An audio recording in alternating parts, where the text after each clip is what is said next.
Hello, everyone, and welcome to the grand finale of our horror bracket series. Woo! Yeah, it was so much fun. In the final episode, we have an amazing matchup between two phenomenal games. Contrary to what Nick believes, there's no Sonic game in here. Darn it! It's not Sonic Unleashed versus Shadow the Hedgehog. Yeah, despite what he believes. Doesn't matter. Phone in Matt for this. Despite what this guy thinks, we're actually going to be debating Bloodborne versus Resident Evil 2. Very action-packed. Two garbage games. Yeah, I guess apparently, just wait until the Sonic bracket comes out someday, guys. It's gonna be lit. Great. But we have Bloodborne, which is a very action-oriented game that pretty much thrives on its incredibly demented character designs and character models, and it's very difficult combat. And then we also have Resident Evil 2. Personally, my new favorite Resident Evil game in the franchise. Does a great job delivering an incredible narrative, does a great job with an environment that's fun and easy to interact with. Both of these games, and ironically, I think what I want to start out with, and I think it's kind of funny to say, is I don't necessarily think either of these games would make great introductions to the horror franchise. Agreed. I do think it's funny. One of the things we never talked about, and it's not a big point to begin with, so I understand why. We never talked about a good entry on whether or not a game is accessible to newcomers to the horror franchise. I just wanted to point out, I think it's pretty funny that the final two that we have are probably the two worst games in our bracket for newcomers to the horror franchise. To be fair, though, we said it is our favorite, not the best. Yeah. Well, yeah, but I don't see why being accessible to newcomers has to make it good versus fun. I also feel like accessibility doesn't matter as much in horror games because most horror games are puzzle-driven and you're trying to get scared. Right. Yeah. I just thought it was a funny point. It's not like you need to have some experience. It's not like you need to have some experience to get through like Zelda dungeons and stuff like that. Because if it's too accessible, then it's not scary, and then it sucks as a horror game. True. That is true. So anyway, I think to kind of start off, one of the things that I wanted to talk about is something that probably leans towards Bloodborne's side, of course, but I think it's something I want to debate about on both sides, and that's characters, and specifically the enemies and the enemy design that we have in both of these games.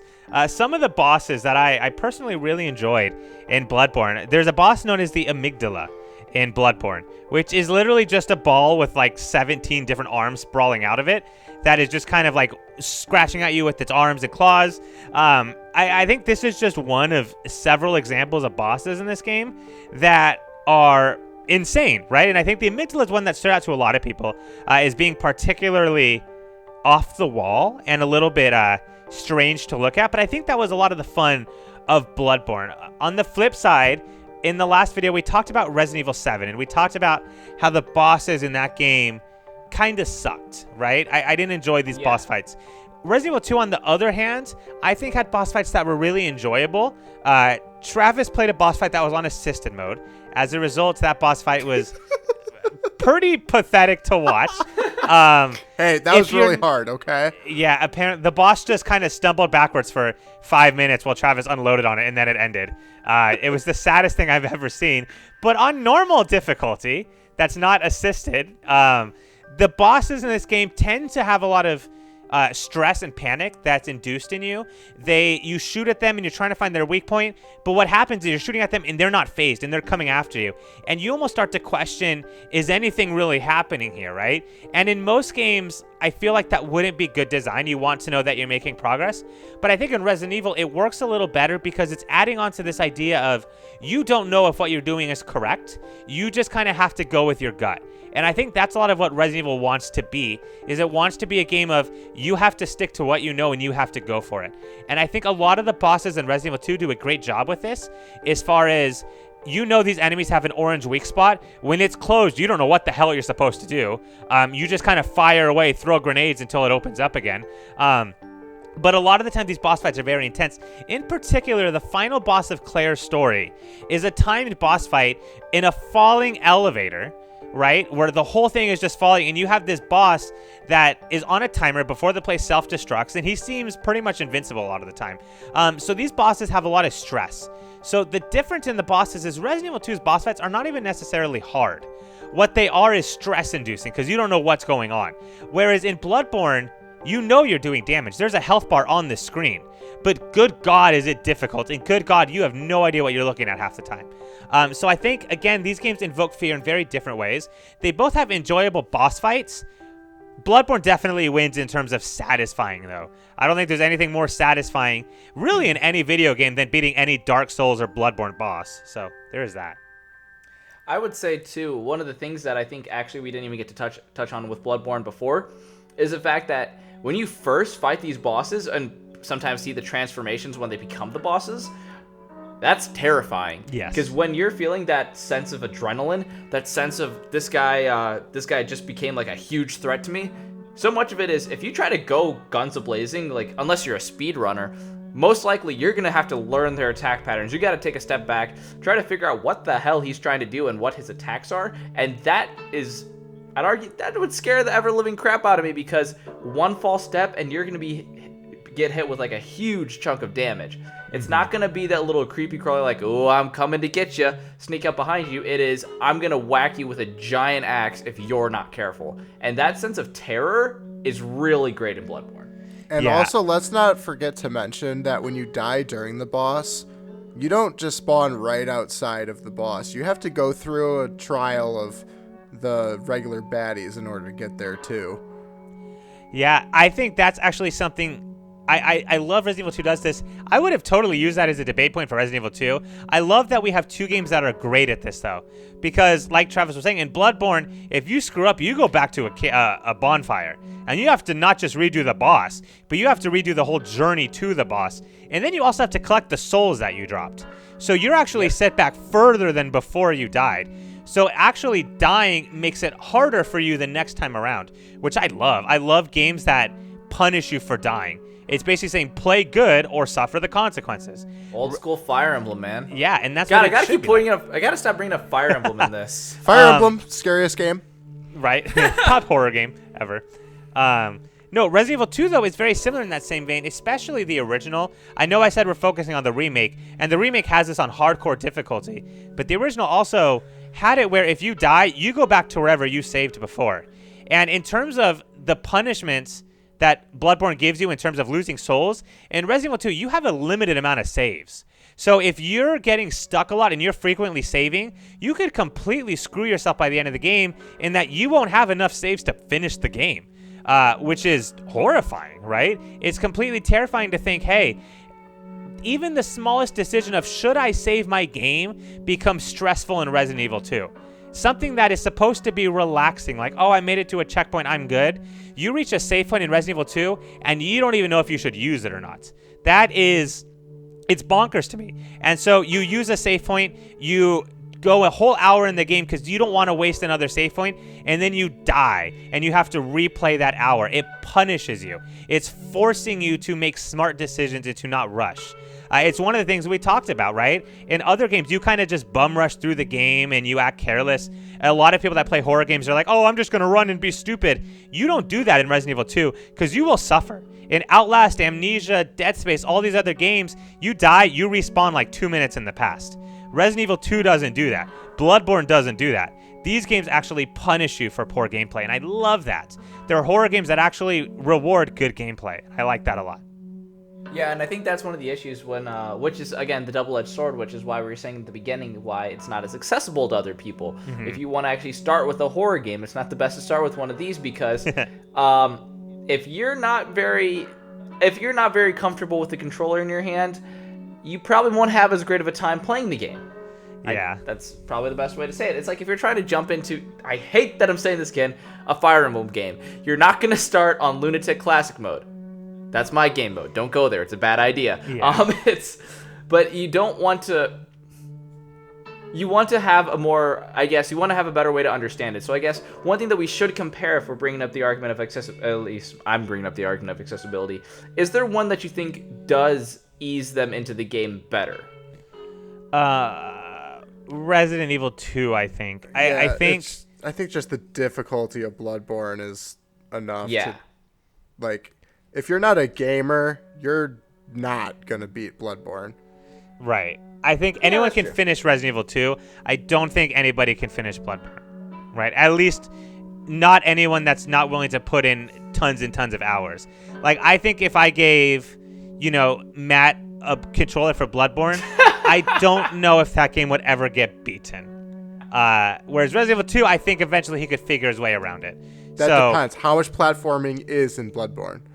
That is fair. Because if that was the case, we'd really be screwed. No, but I guess so. Accessibility, we already decided, is not a major point. But if it was going to be a point we give at all, I think I would toss that to Resident Evil 2. Because it's a game that anyone can take down, though it would be hard. Whereas Bloodborne, I don't think anyone can just take that game down. I think it requires a certain level of patience and, drive to beat. Mm-hmm. All right, so then let me bring in another point then, because this is one thing that we've kind of ignored for a little while. What about sound design for this? Because most of the time you see horror games, we kind of talked about it, I think, in Silent Hill when we did it, in terms of like with the static of the radio when you're about to be when you know that there's an attack that's going to happen. What do you think in terms of the sound direction of both of these games? Because we've actually kind of ignored most of that point. I know that Bloodborne usually tries to give you, again, we've mentioned a lot, in terms of more of an atmospheric feel. That's kind of a tongue twister. to kind of get you in the mood of the game. I'm wondering, is there one that edges out the other in that vein? Oh, man. That's hard. I think, like... Do you think it's a tie? I mean, it's hard because, well, I don't even remember Bloodborne's soundtrack too well. But I do remember some pretty intense boss music in Bloodborne. I think Resident Evil has a good soundtrack that varies a lot. I think when you're in a safe room, there's a very soft, melodious piece that plays, right? It sort of puts your mind at ease a little bit, right? And in a lot of the games, that soundtrack piece is called a moment of relief, right? Resident Evil is not a game that's just trying to constantly tear you down. Resident Evil recognizes, hey, this is a room where you're safe. Take a breather, relax, get your save in, get your energy back, and then go back out into hell. So I think Resident Evil 2 has a variety of music. I think in terms of boss music, I would give that to Bloodborne. I remember some very fun and intense boss musics. I also love the sound effects of Bloodborne, right? Stuff as simple as what noises the enemies are making, or when they're splashing around in the water and you can kind of hear the different sounds these enemies make.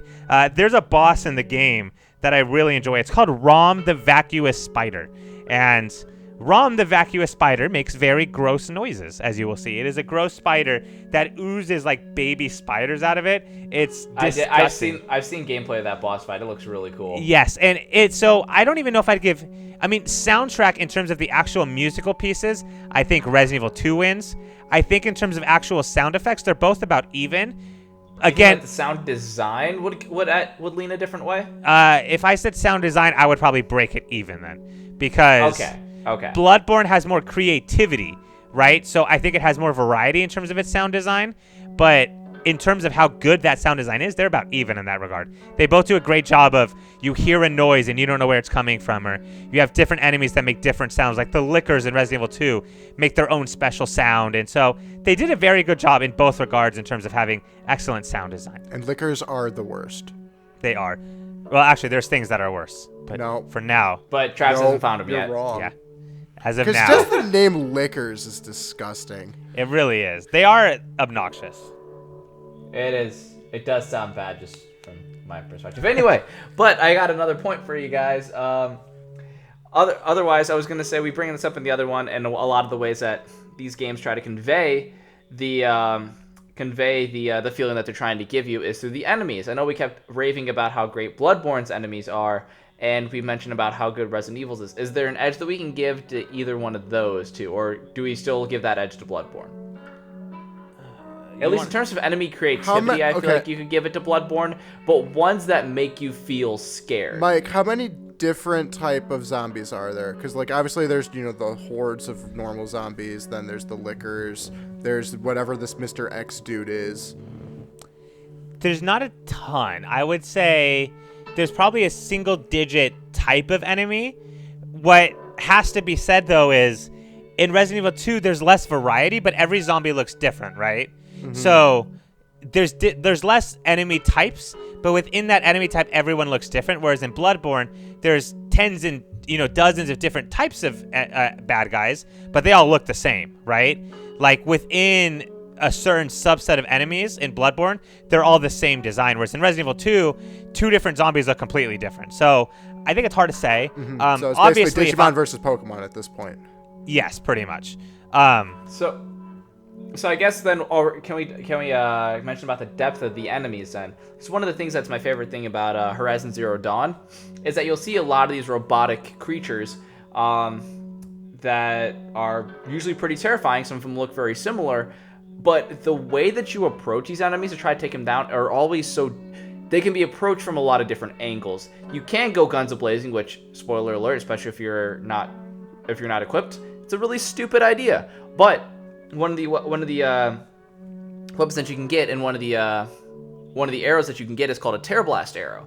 And the Terror Blast arrow can literally remove part of if you hit it on a certain part of the enemy, it'll remove one of their own weapons, and they can't use that weapon. But then you can run over there, grab that weapon, and use it against them. And so while Horizon Zero Dawn doesn't have 100 enemies, it has like 25 to 30 extremely well thought out enemies that if you're unprepared, you can't go in guns a-blazing throwing arrows into him. But if you come prepared and you actually have a plan on how to beat him, it is more rewarding, and then you can take down, basically, you satisfy that hunt in whichever way you want to tackle it, as long as your way isn't stupid. I'm wondering, is there enemies with, because I feel like on paper you would think Bloodborne would have have enemies that have more depth to them, but I'm not sure if they're as purposeful based on what Mike was talking about before, where maybe this one enemy doesn't seem as important, but he turns out to be later on.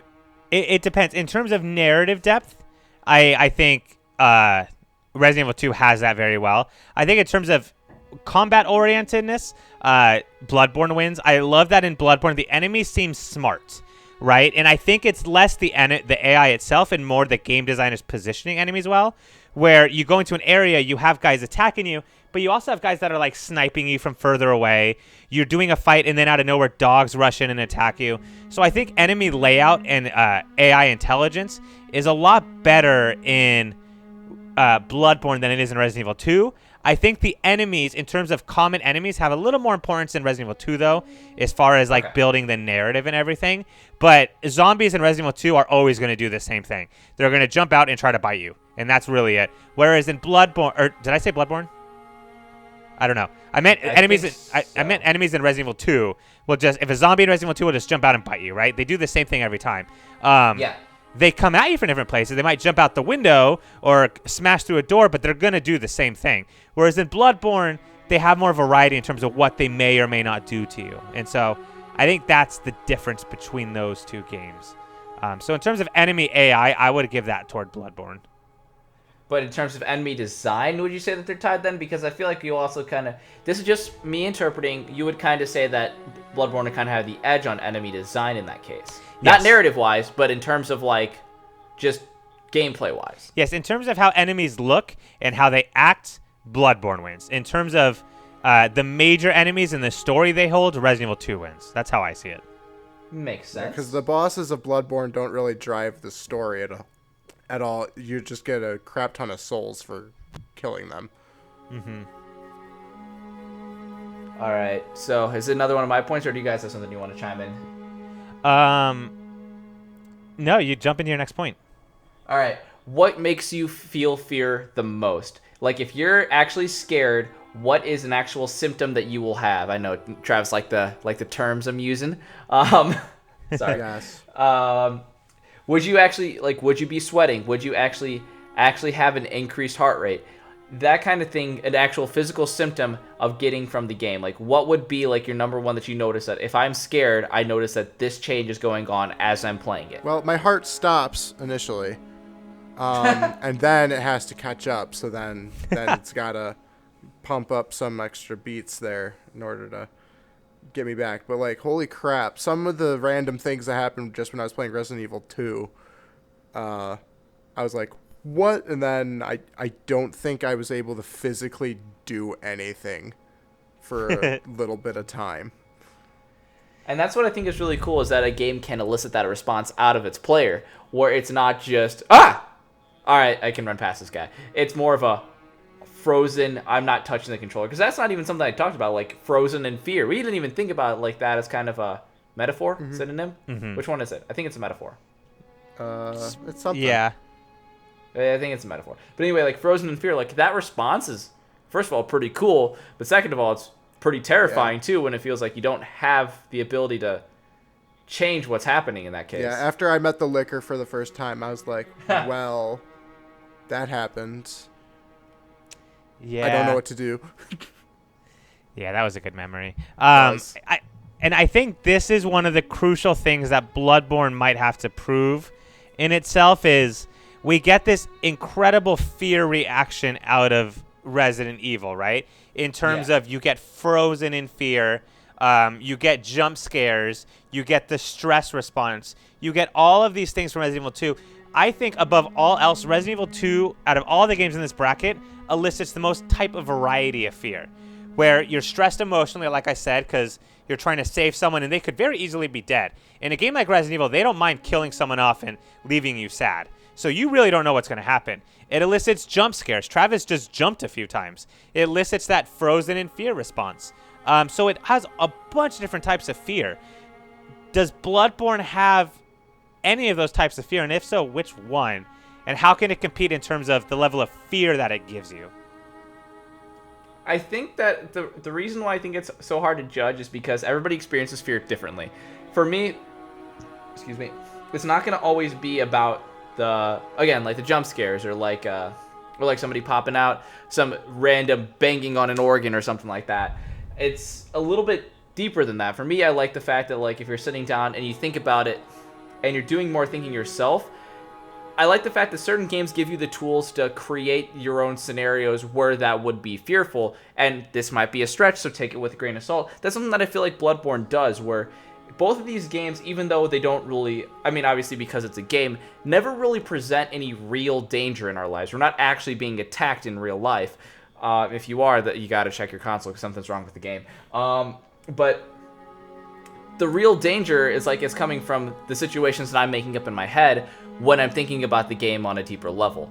And yes, that can happen with Resident Evil 2, but I don't think it's to the same degree with situations like with Bloodborne. And this could be my personal bias, because when I look at certain creatures in Bloodborne, I'm just like, oh man, what if this creature was over here? How would I handle that? And it's giving me this kind of, like my arm would shake if I think about it in a more deeper way, where I have to shut off my brain to be able to go back to just doing some normal task or something like that.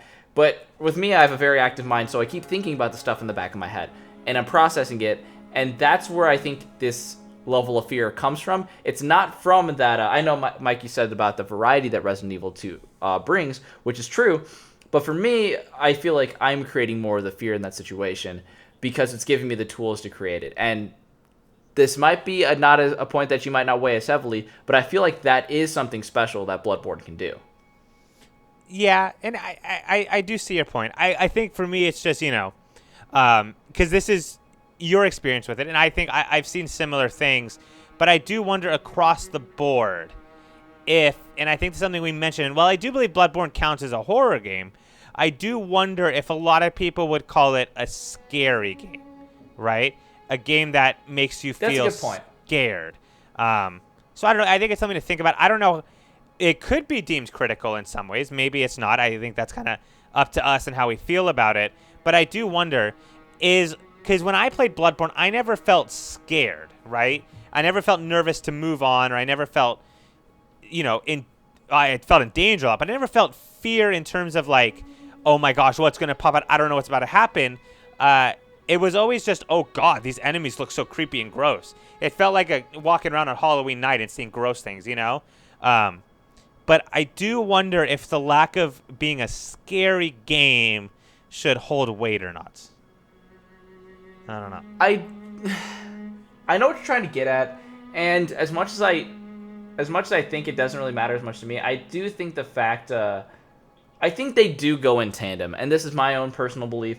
I think that if you are going to have a horror game, you are aiming to scare them at some level. Mm-hmm. At some level. It can be baseline jump scares. It can be complex I don't know, evil corporation developing, I don't know, a robotic arm that's going to take over the world. Whatever the situation is. I just thought of the robotic arm because of Metal Gear for some reason. Yeah. Some guy got possessed by his own arm, I think, at some point. Very interesting. That was a thing. But anyway. Dr. Robotnik. Oh. Yeah, sure. A guy that's renamed to Eggman. I'll bring this back to Sonic. We got to stop that logic right now. But the thing is, like, he got to at least elicit some negative response, some fake danger out of there, or you won't have that reaction from your player. And I do think Bloodborne does it, but it's definitely not to the degree that Resident Evil 7 does. Not Resident Evil 7, what am I talking about? Resident Evil 2. Resident Evil 2, I feel like, gets more reactions and more varied reactions out of you when you're playing the game. I think most of what Bloodborne would do, if it is trying to scare you, is trying to get you to develop a phobia of whatever monster that they're creating. I think that's a better way to say it. It's not the fact that there's a guy that's sending out other spiders that you're facing. It's the fact that there's this thing that's an enemy that's called a nurse, but it's got spider-like features that can basically get you more terrified of a spider in the future. So I think it is trying to scare you on a level, but it's doing so in developing a phobia for the player, not just... And I think that's very specific.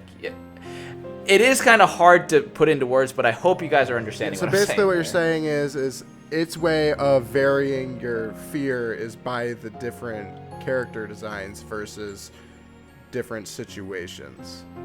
Yes, but also having a way to having you think about it and turning it into something that's scary. Because by itself, yes, I would agree with Mike that most of the time when people be playing these games, you're not scared initially. Like, again, you have a weapon, you're able to fight. But the enemies and the way that just the way that they look graphically on the screen can get you to kind of morph them in your head more than that. And you can argue they already morph them a lot. Yeah, that's fair. And I do see what you're saying, it's almost like a change in your perception of reality. That maybe what we're seeing in Bloodborne might almost have an impact on how you see things in real life. That maybe it's adding something to how you view things, which I can see that in a way, right? I could see that, hey, all of a sudden our brain is now receptive to these demonic, demorph things. Maybe now, spiders are a lot creepier because we've seen creepy, twisted spider things, right? And so... Like a spider and a human morphed or something like that. Right. So I see your point in that regard. And I do think that is something Bloodborne wins at more than Resident Evil 2, is there is fear in terms of it's altering what we know exists, right? Resident Evil 2 does not show you anything that we could not have imagined ourselves. Right? Except maybe lickers. That usually doesn't exist in my memory. Bloodborne's enemies is pretty much entirely things that I don't think I ever could have thought up on my own. They're just creepy and they're different, and there's so many pictures in my head that I will never unsee. And I'm grateful because they look awesome and I think they're cool, but it's just the fact of I never thought these things could exist until I saw them in Bloodborne. And now all of a sudden these concepts and these ideas are real and exist to me, and so I think in that sense, it's really cool how the game designers did that. I do wonder, and there's a couple examples of that, I do wonder if there's enough examples to make that like a very competitive point. I don't know, so I can't say, but... That's why I feel like it's not a point that I would give a lot of weight to, because the end-all be-all in my mind, in terms of the ways that you're feeling terrified, the ways that you're playing the game, and the actual physical responses that you're giving, I think Resident Evil 2 wins way above that. But in terms of going back to the original question, do you think that you have to separate the fact of it's a horror game versus being a scary game? I do think it can scare you, but not nearly in getting the actual physical reaction out of the player that Resident Evil 2 can. Right. So maybe it's not necessarily a scary game, but it's a fearful game, right? Or a disturbing game. It does horror in a different way. Disturbing, I feel like, is accurate. Yeah, I think it does horror in a different way. One of the other things I want to talk about, we've given this minimal weight, but the more I think about it, I do think it's important, and that's replayability. Because we mentioned one of the big flaws of horror games is that they don't offer a lot of replayability. But I'm starting to question now if replayability should actually be something that we put a lot more weight to. If we say horror in and of itself is not something that is fun to replay, then I think a really good horror game would find a way to bypass that, right? Would find a way to say, hey, you know what? We're not just going to do cheap jump scares that get old. We're going to find a way to design a game that on a second playthrough is still going to be scary, still going to be fun, still going to feel fresh, right? So do either of these games, do we think on a second playthrough, could still feel fun and fresh and scary?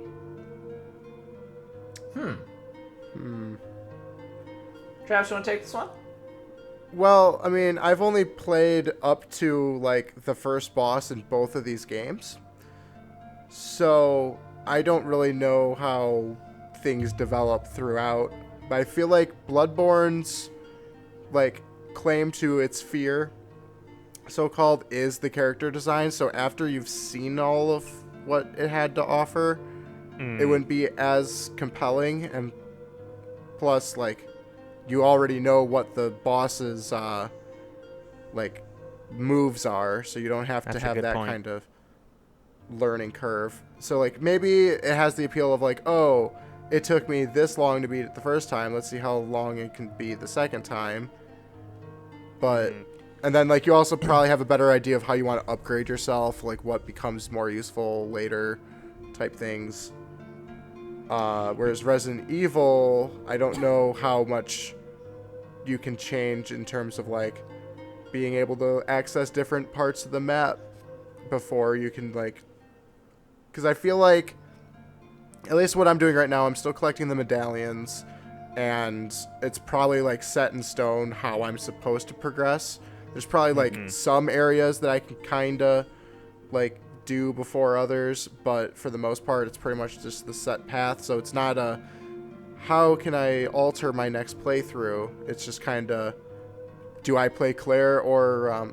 the funny thing is, I remember Claire's name, but I don't remember the guy I picked. Leon, right? Leon, yes. Yeah. So, like, apparently their stories are very different, according to what Mike has said, because I'm supposed to have already seen the little girl if I picked Claire, but I haven't. Yeah. The other thing... And I think... sorry. I thought you weren't moving on to a different point. I was actually going to weigh in on that, too. I think just from a pure gameplay standpoint, I think Bloodborne wins on replayability easily.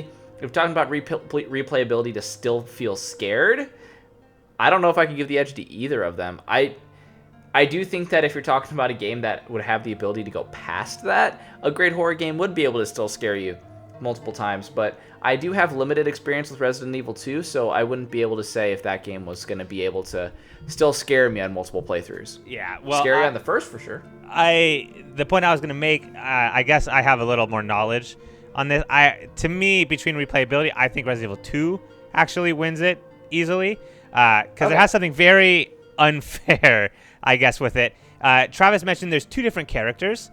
Their playthroughs are very distinct. But Resident Evil 2 does something that not many games do, that I don't want to cuss on a bracket video because, you know, whatever, but I effing love it, right? And that's, if you pick Claire first, you get a type of campaign called Claire A, right? And then if you do Leon's, you can also do something called Leon B. And if you do Leon B, it actually completely changes the story. So Travis, you know how you mentioned that, oh, Claire's on the other side of the gate. If you play Claire's story, are you out the outside of the gate? Remember how you asked that? Yep. In Claire's A story, you are not. In Claire's B story, you are. Oh. So Claire's B story actually is taking place alongside Leon's. Gotcha. So you're actually getting two completely different campaigns for each character. So you get to see things from different perspectives. I don't know if we'd call that a second playthrough necessarily, but what it means is there's 4 different campaigns that you can try out. And they're constantly dynamic. And the other cool thing about Resident Evil 2 is Travis is playing through the game right now on normal difficulty. If he plays through the game again on hardcore difficulty, even if it's the same exact campaign, the added difficulty of harder, more bullets, less ammo to find, having to deal with the save situation where he gets limited saves, that's going to change his stress and how he views the game. So changing difficulties, changing characters, changing whether you're doing an A campaign or B campaign completely changes the dynamic of the game. And so I think that makes each playthrough feel very unique. In the B series, if Travis was doing the Leon B campaign, he would have already met Mr. X. Mr. X comes out right away in that campaign. So it changes how the game works, and I think that's very cool. And that's something that I've only seen Resident Evil 2. I can't think of many games that do that, where there's like different sets of campaigns that make it so that the story actually has flow and consistency, which I think is really cool. So, right when you said flow and consistency, I was about to be able to counter you, because technically Shadow the Hedgehog up until that point can do something similar. Mercy. I guess in a way it does, doesn't it? Like all jokes aside, like it does have something similar, but right when you said consistency, I was like, no, it doesn't have that. Yeah, it definitely loses it at that point. But we'll say that for another point. But Shadow the Hedgehog has kind of a cool little grid on how that works. But it does. That's we'll why save that for something. we said as a joke, kind of as a joke, but it actually does hold some weight. Yeah, there is some parts of that game that I really enjoyed, but we'll eventually talk about that. I'm sure we're gonna find a way to bring that in at some point. But just to kind of tie the knot on that, I think Resident Evil 2 offers a lot more variety in terms of different areas, different types of campaigns, different types of characters, different types of narrative.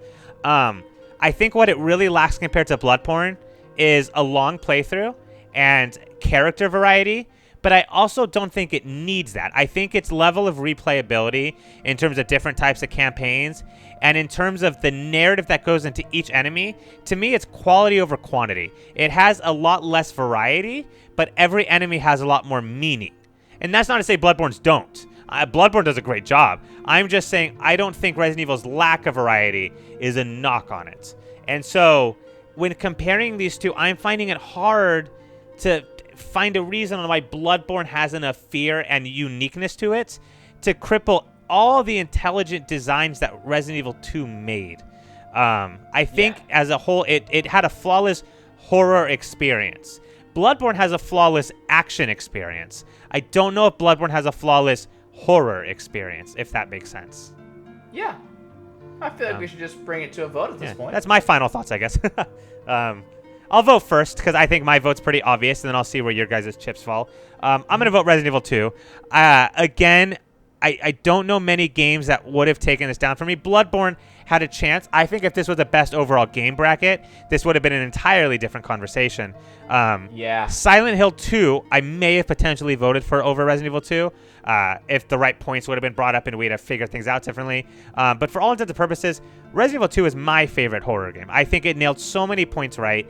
It nailed the jump scares, but also had the limited ammo, but also has variety in campaign, and also has narrative, and also has character depth. There's too much in it that even if it wasn't a scary game, it would still be an incredible game. The horror is just icing on the cake to me, and I think that's what makes it so special to me. And so, for me, I have to pick Resident Evil 2 as my favorite horror game. All right, you go, Travis. Okay, well, I'm also going to go Resident Evil 2 because of the things that I kind of said last round and why I voted for Resident Evil 7. I just like that kind of atmosphere more when it comes to the horror franchise. I like to feel as weak and pathetic as possible. And Bloodborne, you can literally take down monsters the size of a mountain. Whereas you can't do that in Resident Evil at all. You take a lot of shotgun bullets that you probably weren't able to find because it's freaking possible to find more shotgun shells. But I also really enjoyed what Mike was saying, how there's 4 different campaigns within the game, because I am greatly enjoying just my one side with the douchey Leon, let alone the lovable Claire, who now has 2 different playthroughs that I can do instead of just me thinking that there was just 1 and 1. So I have twice the amount of fun I can play with this game, and you know, I'm sure it's also just I like in-depth things. And then Bloodborne, I don't want to say the killing all the things is pointless, because I know there's all the upgrading stuff with the souls, and I don't really know much of the backstory of it. I'm sure there's lore stuff there too. I just don't know it, whereas Resident Evil has a really good story design. Right. And I All love right, story. Nick. You know, here's the weird thing is I was almost guaranteed to vote for Resident Evil 2, but right when you said that the horror was the icing on the cake, I was like, technically we're calling it, and like part of Travis' justification was the fact that he doesn't feel as scared unless he's more powerless in that situation, but I feel like if we're just using our favorite horror game, I think I would have to go the Bloodborne route, but for a bad reason for me justifying it, because I don't want to be scared. That's valid. That's very I would valid. rather have a more active way to find my way through. So I guess for formality's sake, I would have to say Bloodborne in that case. I do think Resident Evil 2 is the better horror game, but if you're talking about my favorite horror game, which to be more consistent towards the title, I would like Bloodborne more because it gives me more of an active role to be able to fight through it. But Yeah. that's just personal preference. Exactly. There. I would say that the better horror game is still Resident Evil 2, but for my favorite that's still classified as a horror game, I would say Bloodborne. Yeah. Well, and that's fair, right? We all voted on our unique things. I think at the end of the day, that's kind of what it came down to with this bracket, kind of as closing thoughts as we crown Resident Evil 2, is we all came at this from different angles, right? I love stress and decision making. Travis is a fan of jump scares, right? And Jump scares Nick, and being I like- pathetic and not having Yes. ways to defend yourself, yeah. and Nick hates horror games. I like not being scared. Yeah, and so, and as ironic as it is, we all kind of came out saying, well, with our views, what horror game would we enjoy the most? And so I think it was interesting, especially having Nick here, because Nick doesn't like horror games in general. So, What you know, up? hearing I still know people's- about horror games, though. Yeah, when hearing knowing what we all know and what we enjoy in games, which would give us the best gaming experience, I think it does go to show. Bloodborne is a great game to cater to people beyond just fear, right? Resident Evil 2 has so much variety that anyone that wants to be scared will enjoy this game. We saw two great games that I feel like really deserve to be in the finals. I think no one was surprised by these two getting there. I think I think Resident Evil 2 winning just shows, there's a good variety of fear that people enjoy. And Bloodborne being there shows you don't just have to jump scare someone to be a great horror game. I love the last two games that got there. I love the different debates we had. It was a lot shorter than our last bracket, but I think there was still a lot of fun depth to talk about in this one, and I really enjoyed the conversations that we had here. Same. Yeah. Same. Just to kind of close everything out, thank you guys for watching this so much. If you agreed with Resident Evil 2 crowning, then, you can let us know your thoughts and how you feel about the game. Otherwise, if you would have picked Bloodborne, or if you would have had some other game in the finals and that you thought was the best out of all the ones we picked, let us know in the comment section below. We had 8 incredible horror games. It could have easily played out in any other way. Silent Hill 2 is great. Dead Space is one of the most loved horror games out there. Resident Evil 7 is a very popular one today. There's so many different options out there, and so there's a lot of different types of horror. Let us know what you would have picked and what type of horror games you enjoy, and it always leads to a fun conversation. Thanks for watching. This is the closing of another bracket. Next, probably. Yeah. Probably, yeah. Also, let us know if there's any other bracket that you would like us to do, because this wasn't even our original idea. It was one of your guys's. So Yeah. if you have another bracket idea, please let us know. We really enjoy doing these. Yep. So, And it'll be after the comeback bracket. Yeah. Thanks, everyone. bye. Bye.